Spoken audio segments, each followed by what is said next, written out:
देश के सबसे बड़े सूबे उत्तर प्रदेश की 80 लोकसभा सीटों के परिणाम अब सामने आ चुके हैं। नतीजा तो आपको पता ही है, लेकिन अब उत्तर प्रदेश की सियासत में 2027 के विधानसभा चुनाव की रणनीति पर सभी पार्टियों ने काम शुरू कर दिया है। भाजपा भी अपने तमाम वो पुराने उसूल छोड़कर जनता के बीच में पूरी तरीके से सामने आ चुकी है।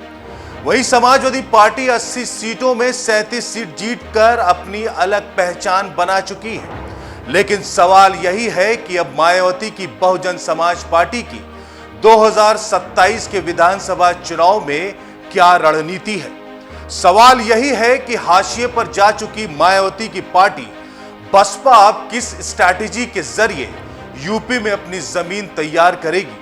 आज हम इसी बात को आपको बताएंगे। नमस्कार, मैं हूं मुजाहिद जैदी और आप देख रहे हैं द लीडर हिंदी।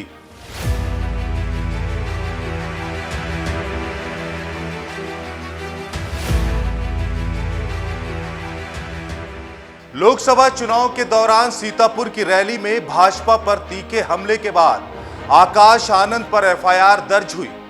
इसके बाद बसपा सुप्रीमो ने उन्हें नेशनल कोऑर्डिनेटर और अपने उत्तराधिकारी की जिम्मेदारी से यह कहते हुए मुक्त कर दिया कि वो अभी इमैच्योर हैं।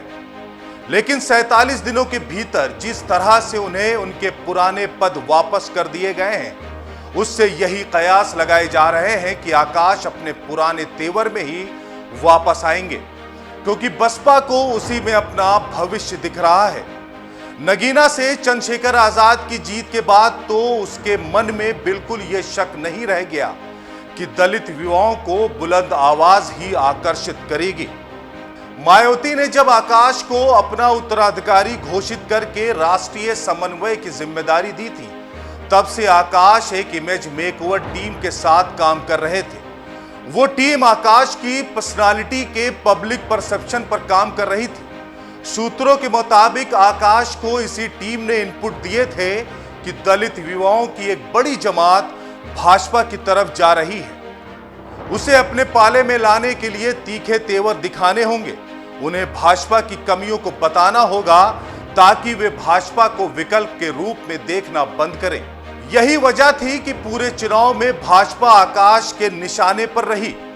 बाईपोलर रहे लोकसभा चुनाव में आकाश के लिए तेवर फिर भी बसपा के लिए राहत की बात थी, क्योंकि उसका कोर वोटर उसके साथ काफी हद तक रुका हुआ था।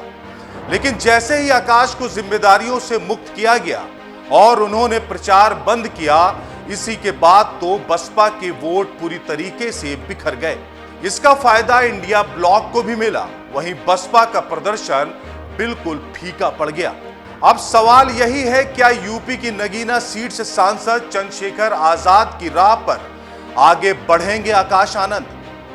बसपा के पास अपनी कोई युवा वाहिनी नहीं है। युवाओं को भी दलित मूवमेंट के जरिए जोड़ने की योजना पर अब तक बसपा काम करती आई है, जबकि अन्य दलों के पास अपनी युवा छात्र इकाइयां हैं। इससे युवाओं को जोड़ा जाता है। चंद्रशेखर ने एक तरफ तो दलितों को एकजुट रखने के लिए अपनी लड़ाका छवि गढ़ी, तो युवाओं के लिए उन्होंने अपने तेवर भी उसकी उम्र को खाने वाले रखे।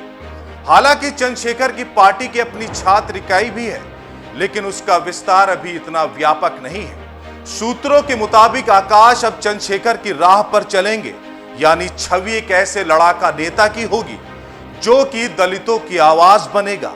इसके अलावा उसके तेवर युवाओं को भाने वाले होंगे। उनके हक की बात ज्यादा होगी। अब नतीजे सामने हैं। यह साफ है कि बसपा को आकाश के जाने के बाद ज्यादा नुकसान हुआ है। ऐसे में विधानसभा सीटों पर होने वाले उपचुनाव और 2027 के विधानसभा चुनाव में आकाश एक बार फिर भाजपा और इंडिया गठबंधन के प्रत्याशियों के खिलाफ मोर्चा खोलते हुए नजर आएंगे। अगर हमारी यह वीडियो आपको पसंद आई हो तो हमारे चैनल को सब्सक्राइब करें, लाइक करें, शेयर करें। धन्यवाद।